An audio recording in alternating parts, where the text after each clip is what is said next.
एक जिले में लगभग 150, 200, कहीं कहीं 300, 350 नियोजन इकाई।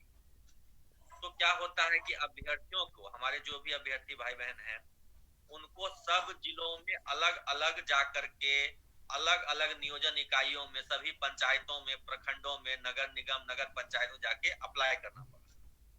हमने ये बात अपने आंदोलन के दौरान हमेशा सरकार से कही है, अपनी बात को रखा है कि ये जो इतने सारे नियोजन इकाई हैं उनको समाप्त करके जिला स्तरीय नियोजन इकाई बने, जिला कैडर बने शिक्षकों का, और उसी के तहत बहाली की प्रक्रिया भी। अगर जिला स्तरीय बहाली प्रक्रिया होती तो जितने भी हमारे अभ्यर्थी भाई बहन हैं उनको एक ही जगह पर अप्लाई करना पड़ता। एक जिले में एक जगह अप्लाई कर दिया, सबकी एक कंबाइंड मेरिट लिस्ट बनती, उसी हिसाब से सबको अलग अलग स्कूल अलॉट हो जाते हैं। तो मेरे नजर में तो सबसे पहला कारण यही है कि इतने सारे जो नियोजन इकाई हैं इस वजह से देरी हो रही है। दूसरा कारण यह है कि कई सारे मामलों को लेकर के भी शिक्षा विभाग के द्वारा स्पष्ट दिशा निर्देश नहीं दिया गया था। जैसे कि एक था एनआईओएस को शामिल करने को लेकर, दूसरा था डीएलएड की प्राथमिकता को लेकर के, और विज्ञप्ति जारी होने के बाद इसमें बदलाव किए गए, चेंजेस किए गए, जिस वजह से मामला कोर्ट कचहरी में पहुंचा और वहां कोर्ट में मामला लंबित होने के कारण भी इसमें देरी हुई। लेकिन कोर्ट से मामला सुलझने के बाद भी देरी हो रही है, इसका सबसे बड़ा कारण यह है नियोजन इकाइयों द्वारा जो लापरवाही बरती जा रही है। नियोजन इकाई रिकॉर्ड्स अपडेट करा के विभाग को उपलब्ध नहीं करवा पा रहे हैं, उपलब्ध करा रहे हैं तो जो जिला स्तरीय पदाधिकारी हैं वो रिकॉर्ड का संधारण नहीं कर रहे हैं, सर्टिफिकेट की जांच के नाम पर देरी हो रही है। तो मूलतः आप देखेंगे ये आपको पता चलेगा कि विभागीय लापरवाही ही देरी का प्रमुख कारण है। बाकी विशेष हमारे जो अभ्यर्थीगण हैं, हम तो पहले से ही 6 साल से 7 साल से शिक्षक सेवा में हैं, जो हमारे अभ्यर्थीगण हैं वो बता पाएंगे विस्तार से कि उनको क्या क्या समस्याएं आ रही हैं। जी शुक्रिया सर। राहुल सर, आपकी क्या राय है इस बारे में? मैडम, सबसे बड़ी बात क्या है कि सर, जैसे सर से अभी हम बोले हैं तो उनका बात मतलब सही है कि नियोजन इकाई में जो बटा हुआ है ये बहाली प्रक्रिया, वो सबसे बड़ी बाधा है। लेकिन जहां तक मैं अभी तक गेन किया हूं, मैं 2017 से बिहार टीईटी पास हूं और 2019 में मैम हम जो है सो मतलब ये सेंट्रल टीईटी पास किए हैं। तो पास करने के बाद मेरा भी 4 साल का अनुभव लगभग में हो चुका है। तो मैं जो अनुभव गेन किया हूँ उसके हिसाब से मैं आपको जानकारी देना चाहता हूँ कि नियोजन इकाई तो है ही लापरवाह, लेकिन सरकार कहीं ना कहीं बहुत बड़ा लापरवाही बरत रही है। सरकार का मंशा सकारात्मकता की ओर है ही नहीं कहीं से भी, क्योंकि मैं शुरुआत से ही देख रहा हूँ बार बार अगर एक बार विभाग के तरफ से अगर कड़ा संदेश आ जाएगा तो बड़ा से बड़ा काम तुरंत में हो जाता है। एक बार सरकार का कड़ा संदेश आता है कि इलेक्शन करवाना है तो वो तो समझिए कि 1 महीना में सारा तैयारी पूरी हो जाती है, चाहे वो एक एक बूथ स्तर पे तैयारी पूरी हो जाती है। और ये तो नियोजन इकाई है, चलिए एक पंचायत में एक नियोजन इकाई है, तो विभाग का मंशा कहीं से स्पष्ट नहीं है। केस तो हुआ, लेकिन केस में भी सरकार कहीं ना कहीं इतना बड़ा ढिलाई किया है। एक बार भी सरकार अपना मजबूत वकील नहीं, जिस हम लोगों का डेट पड़ता था, एक दिन भी मजबूत वकील नहीं देती थी सरकार, जिसके कारण सर एक्सटेंशन करके सर जज जो है सो डेट बढ़ा देते। एक तो हम अपने न्यायपालिका पर भी हमको कभी कभी बड़ा विचित्र एहसास होता है कि कैसे हमारे न्यायपालिका है, जिनको ये समझना चाहिए कि लाखों अभ्यर्थियों का जनहित का मुद्दा है, उसको तुरंत हम शट आउट 15 दिन के अंदर में करवा दें तो 2 महीना 4 महीना डेट दे देते हैं। फिर भी हम लोग अपना चलिए किसी भी तरह से सभी अभ्यर्थी उसमें इंटरवेन करते हैं, अपना अपना पैसा खर्च करते हैं, बहुत तरह की समस्याएं आती हैं, फिर भी लोग ये चाहते हैं कि किसी भी तरह से समस्या का समाधान होकर हम लोगों का बहाली। अब मैडम, जितना भी केस था वो लगभग में अभी शट आउट हो चुका है। शट आउट होने के बाद जो है सो एक हम लोगों का बहुत बड़ा आया कि हम लोग को रंजीत सर जो है प्राथमिक शिक्षक के डायरेक्टर, वो हम लोगों को बार बार अपना चुनाव से पहले भी और चुनाव के बाद तक, आप तो घबराइए नहीं, सकारात्मक में रहिए, सकारात्मक में रहिए, आप लोगों का जो है तो बाहर एकदम निश्चित कि निश्चित हो कि हम एकदम जैसे ही दिसंबर का जो है कोर्ट में फैसला है वो जैसे ही आएगा वैसे ही हम आपका बहाली तुरंत संपूर्ण कर देंगे। हम लोग आश्वस्त थे मैडम कि चलिए अब तो कोई बात नहीं है, बहुत सुंदर प्रतिक्रिया रंजीत सर से मिल रहा है, एक आईएएस आकर हम लोगों को ओपनली कर रहे, अब हम लोग को क्या दिक्कत है। लेकिन जब मैडम इस तरह का प्रक्रिया से हम लोग निश्चिंत हो गए कि अब चलो दिसंबर का फैसला आ गया, डेट आएगा, तो तुरंत एक छोटा शेड्यूल निकाल देते हैं कि 10 तारीख तक जो है सो सारा नियोजन निकाय फाइनल मेधा सूची जारी करे, उसके बाद जस्ट हम लोग काउंसिलिंग का तिथि जारी करेंगे। लेकिन रंजीत सर जब 10 तारीख का डेट बीत गया तो रंजीत सर के पास हमारे अभी क्रांतिकारी महिला मुन्नी शुक्ला मैम, मीरिता मैम, ये लोग जब गई और हम भी गए तो हम लोगों को यही पता चला कि हम लोग अब कुछ नहीं कर सकते हैं, सरकार हम लोगों पर बहुत दबाव डाल रही है, आप लोग जाइए आंदोलन कीजिए, बेहतर प्रतिक्रिया मिलेगी। तो हम लोग इसको लेकर बहुत मानसिक तनाव झेल चुके हैं, 2 साल से हम लोग तड़प रहे हैं, परिस्थिति बहुत गंदगी दयनीय हम लोगों का होती जा रही है, आर्थिक मानसिक सब कुछ शारीरिक शोषण हो चुका है। अब हम लोग समाज में मुंह दिखाने लायक तक नहीं बचे हैं, इस परिस्थिति हो गया हम लोग। कभी कभी तो होता है कि जिंदा रहने से अच्छा है आत्महत्या कर लेंगे, लेकिन फिर अपने आप को माँ बाप का चेहरा देखते हैं तो अपने आप में मजबूत अपने आप को करते हैं कि नहीं चलो माँ बाप है। तो परिस्थिति यही है, इसलिए हम लोग एक बहुत बड़ा आंदोलन करने जा रहे हैं मैडम। 18 तारीख को गर्दनी बाग हम लोगों से गरजेगी और पूरा बिहार नहीं पूरा भारत देखेगी कि हम अभ्यर्थियों की एकता और हम लोगों की मजबूती क्या है, और हम इस पूरे बिहार में इस चीज को हम लोग दिखाएंगे कि हम लोग में कुछ ताकत है। और इस सरकार को हम नीतीश जी का बहुत सम्मान करते हैं, वो हमारे मुखिया हैं, लेकिन मुखिया अगर अपने बच्चों से लड़ाई लड़ने लगे तो हम लोग कहाँ ठहरेंगे। तो इसलिए हम लोग एक जन संकल्प लिए हैं कि हम लोग बहुत बड़ा आंदोलन करने जा रहे हैं गर्दनी बाग में, जिसमें आप लोगों का सहयोग बहुत बड़ा अपेक्षित है और आप लोग तो हमेशा करते आइए। और हम लोग को विश्वास है कि हम लोग इस बार नियुक्ति पत्र नियोजन पत्र हम लोग वहां से लाएंगे, काउंसलिंग का शेड्यूल हम लोग लाकर आप लोगों के मतलब हम लोग अपने स्कूल में जाके एक नया शिक्षा देंगे, नया बिहार की रचना करेंगे। बस यही हमारा कहना है मैडम। जी सर, शुक्रिया। मैम आप म्यूट है मैम।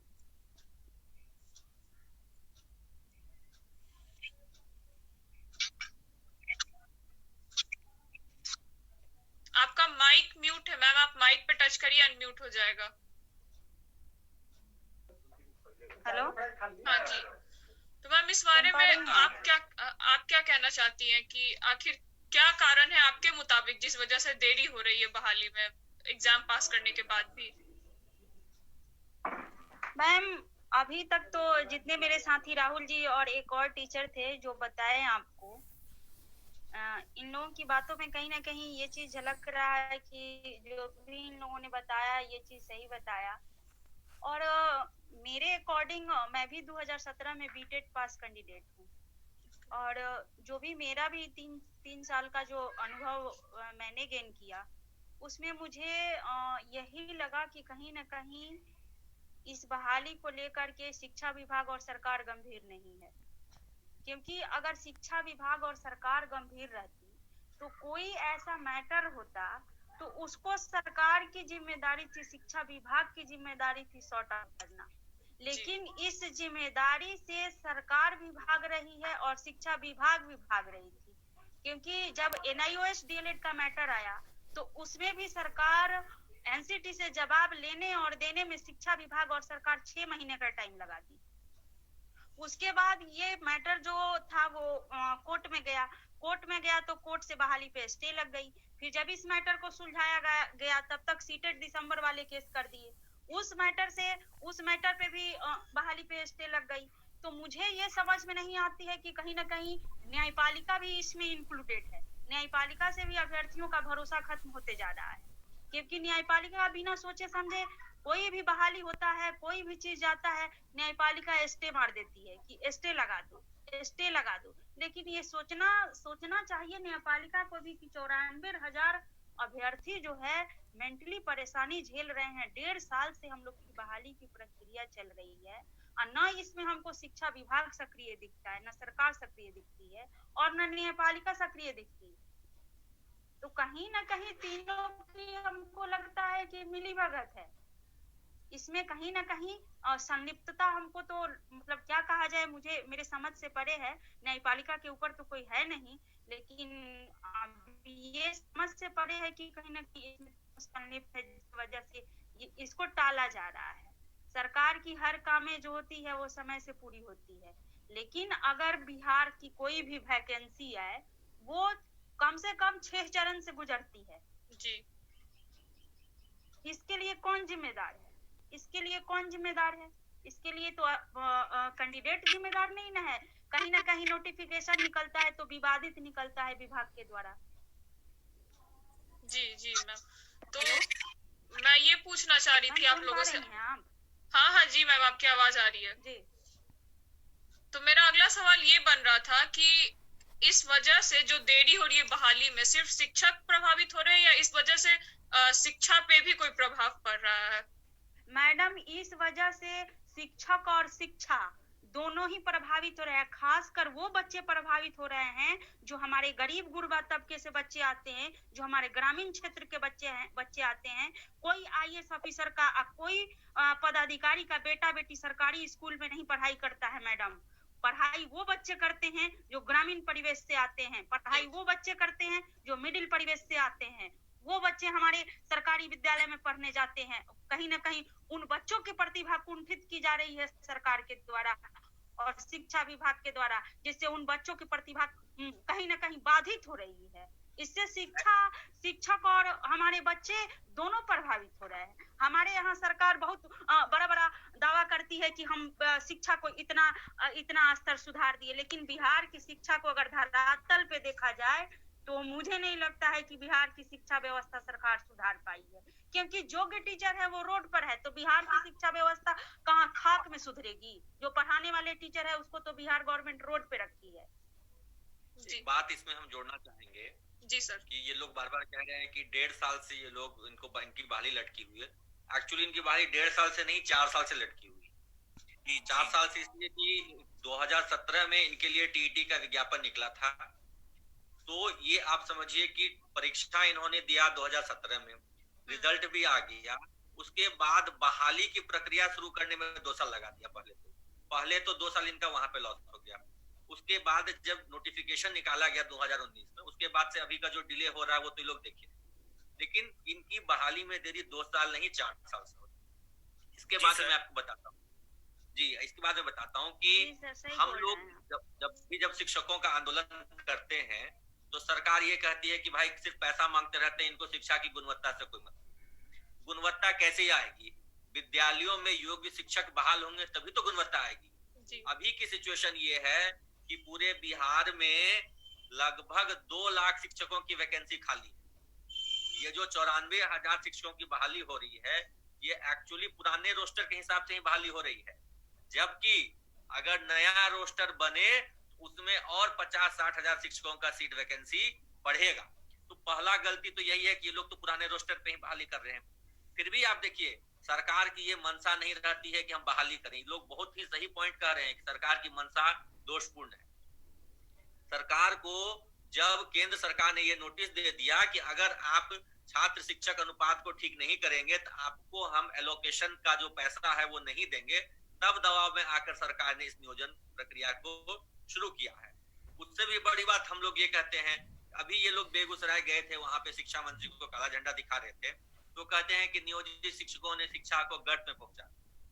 तो उनसे हम लोग ये पूछना चाहते हैं कि आप क्यों नहीं शिक्षकों की बहाली बीपीएससी से ले लेते हैं जी? क्या राहुल जी, अगर बीपीएससी से हमारी बहाली आपकी बहाली ले जाए तो हम लोग पीछे हटेंगे क्या? हम लोग देंगे बीपीएससी का सवाल ही नहीं पैदा होता है।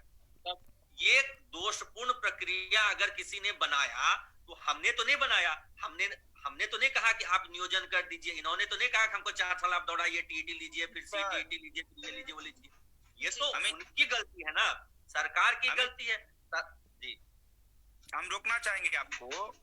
आप कहने का ये मतलब है कि पुराने नियमावली जो थी 12 वाला, वो नियमावली तो चलिए पंचायती राज में आप विभक्त कर दिए, नियोजन प्रक्रिया चला रहे हैं। अभी भी जो 2020 में जो बना है नया नियमावली, उसमें भी तो सेम टू सेम वही नियम लागू कर दिए। आप कहाँ से कुछ नया कर दिए हैं? कुछ नया नहीं किया गया। ये एक बात, दूसरी बात हमको तो दुर्भाग्य लगता है बिहार सरकार पर, जिसको सुप्रीम कोर्ट का भी मतलब जो है सम्मान नहीं करते। सुप्रीम कोर्ट में आर.के. महाजन समान वेतन का जब सुनवाई हो रही थी तो आर.के. महाजन सर लिख कर दिए हैं इस वक्तव्य को कि हम मार्च 2020 तक हम 94,000 शिक्षकों की बहाली कर रहे हैं। दूसरी बात, जस्ट उसके बाद हम 75,000 और चीज का पर बहाली करेंगे और इसलिए जो है सो हम समान वेतन देने में संभव हम लोगों से संभव नहीं है। तो ये तो सरकार का कहीं ना कहीं बहुत गलत मंशा जा रही है कि बहाली अपना बेरोजगार अपना युवक को, अपना जो युवा है, जो यूथ इस देश बिहार का भविष्य है, मतलब जो कि नया बिहार रचने वाला भविष्य है, उसको आप रेड पर दर बदर भटका रहे हैं। तो ये तो ऐसा ही कि सरकार का मोनोपोली ही गलत है।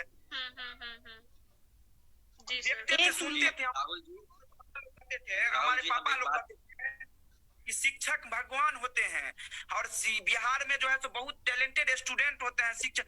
आज तो हमारे अशोक चौधरी खुले मंच से वो गाली देते हैं शिक्षक को कि हमको लगता है कि वो मर्यादा ही खत्म हो चुका है कि अब शिक्षक का भी कोई सम्मान है बिहार में, कहीं का शिक्षक नहीं बचा।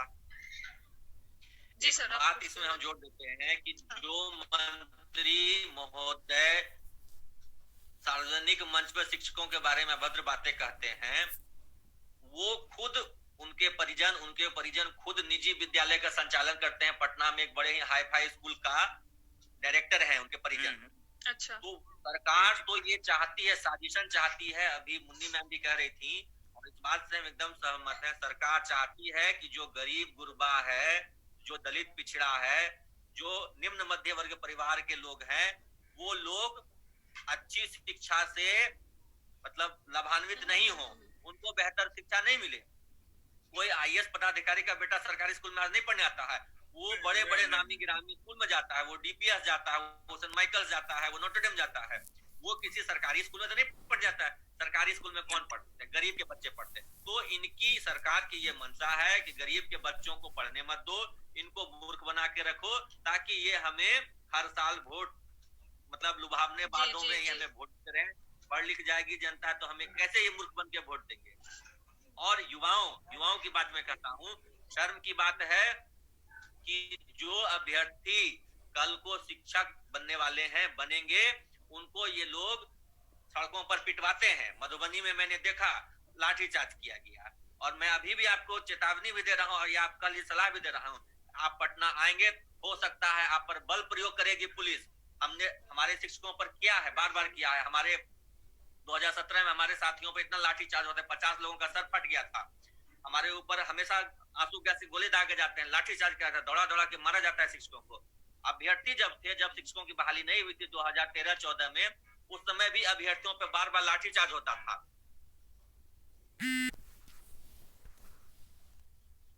दौड़ा दौड़ा करके था। हम लोगों ने भी वो सब दंश झेला है, वो कष्ट झेला है। और मुझे बहुत अफसोस है वो कष्ट हमारे नए साथियों को जो हमारे विभाग में आने वाले हैं उनको भी झेलना पड़ रहा है। ये बहुत हद तक संभव है कि 18 तारीख को सरकार इस आंदोलन को कुचलने का प्रयास करेगी। सरकार तरह तरह से आपके आंदोलन को बदनाम करने का प्रयास करेगी। लेकिन मेरे साथियों, आप लोगों से अपील भी है कि शांतिपूर्ण प्रदर्शन करें, जोरदार प्रदर्शन करें। बिहार के जितने भी शिक्षक हैं, सबकी भावना आपके साथ है, हम सब आपके समर्थन में हैं और जरूरत पड़ी तो हम लोग भी पटना आएंगे आपके समर्थन में। आप लोग अपने अधिकार की लड़ाई लड़ रहे हैं, आप लोग कोई गैर वाजिब बात नहीं कर रहे हैं। आप लोग तो सरकार से अपना अधिकार मांग रहे हैं। आपने परीक्षा पास की है, आपके पास नियोजन का पत्र अब तक 1 साल पहले मिल जाना चाहिए था, लेकिन आपके साथ नाइंसाफी हो रही है। इसके लिए संघर्ष करने का आपको पूरा अधिकार है। इस सरकार को आपको बताना होगा कि ये हवाई वादे करके, ये हवाई किले सपने दिखा करके ये सरकार को हम लोग नहीं चलने देंगे। युवाओं को रोजगार नहीं मिलेगा, शिक्षकों को सम्मान नहीं मिलेगा, तो शिक्षा में सुधार कैसे होगा? और जब शिक्षा में सुधार नहीं होगा तो बिहार का विकास कैसे होगा? एक मिनट, मेरा यही तर्क था। जी मैम। एक मिनट, मैं ये कहना चाहती हूँ, शिक्षा विभाग से एक मेरा सवाल है कि जब आपने नोटिफिकेशन निकाला और आपके नोटिफिकेशन को, आपके परीक्षा को जब मैंने पास किया, तभी ना मैंने एक टीचर बनने के योग्य कहलाया। अगर आप पहले ही अपने नोटिफिकेशन में ये निकाल देते कि मुझे एक आईएएस ऑफिसर की जरूरत है जो हमारे विद्यालय के बच्चों को शिक्षा दे सकते हैं, तो हम लोग जैसे इंसान वो फॉर्म को भरता ही नहीं, परीक्षा को पास ही नहीं करता। आप लाते आईएएस ऑफिसर, बैठाते एग्जाम में, पास करते, उस अकॉर्डिंग उसको सैलरी देते, तब आप प्रोवाइड करते स्कूल में बच्चों के सामने। तो आपने निकाला, तब ने हम परीक्षा पास किया ना। आप अगर ये नहीं निकाले होते तो हम तो दूसरे वे में लगे हुए थे ना। हम थोड़ी ना सरकार से ये मांग करने गए थे कि आप मेरे टीचर के लिए आप टीचर की वैकेंसी निकालिए। हम तो किसी दूसरे वे में काम कर रहे थे। आपने मेरी प्रतिभा को कुंठित किया ना। सरकार तो हम लोग की प्रतिभा को कुंठित कर रही है।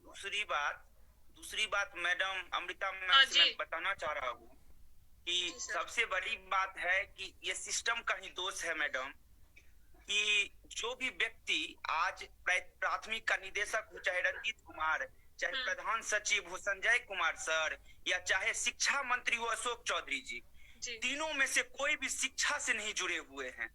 तो वो शिक्षा और शिक्षक का महत्व क्या जानेंगे?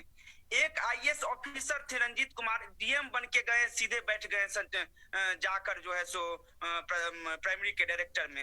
अभी भी अमेरिका में देखिए मैडम, अभी अमेरिका में अमेरिका का तुलना, अमेरिका में अभी भी शिक्षा मंत्री बनाया, एक प्राइमरी के टीचर को शिक्षा मंत्री बनाया गया है। तो अमेरिका कैसे नहीं विकास करेगा, कैसे नहीं अपने शिक्षकों के बारे में सोचेगा? हमारे यहाँ क्या सिस्टम है कि एक डीएम को बना दिया जाता है प्राथमिक का निदेशक, जिनको डायरेक्टर बनाया जाता है।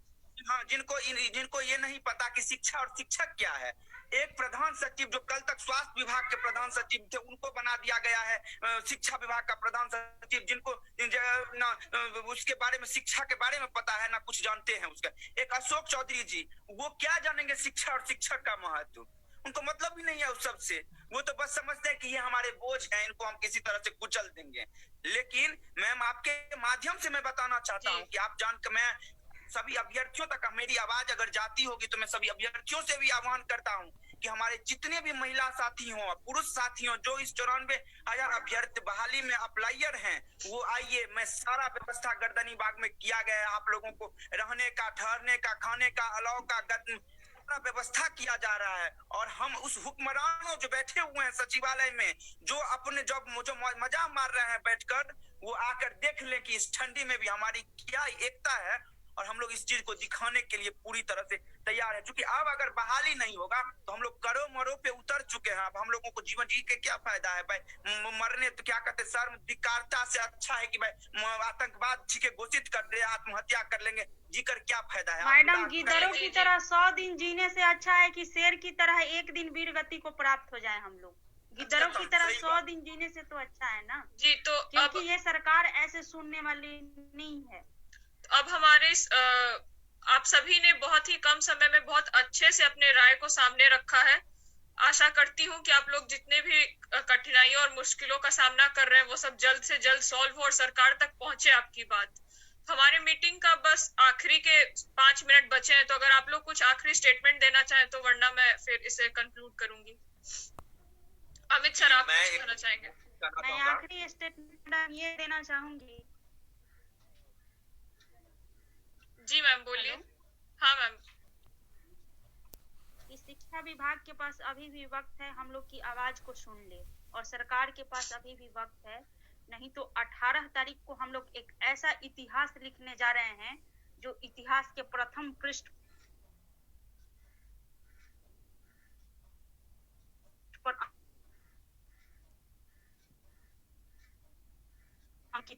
और सरकार चाहे अपने स्तर से जितनी भी प्रयोग कर ले, जितनी भी दमनात्मक स्थिति दिखा दे हम लोग के सामने, लेकिन हम लोग झुकने वाले नहीं है सरकार के सामने, क्योंकि हम लोग करो और मरो की स्थिति में उतर चुके हैं। जी। मैं अपना वक्तव्य रखना चाहूंगा कि बिहार जेपी की धरती है, और यहाँ पे रक्त जो हर व्यक्ति के रक्त में जो है सो वो जो है सो एक आंदोलन ही भरा रहता है, संघर्ष का धरती है। और इस धरती पर हम लोग पूरी तरह से तैयार होकर 18 तारीख को आ रहे हैं। जिनको जो सरकार को जितना पावर लगाना है लगा लीजिए। हम भी दिखाते हैं कि कितना सरफरोशी की तमन्ना हमारे दिल में, देखना है जोर कितना बाजुए कातिल में है। पूरा मन तन मन धन के साथ आ रहे हैं पटना। अभी भी समय है, सरकार चेत जाए, नहीं तो फिर आर पार की लड़ाई करने के लिए हम लोग तैयार है। जो होगा सो देख लिया जाएगा। जी। अमित सर, आप कुछ कहना चाहेंगे?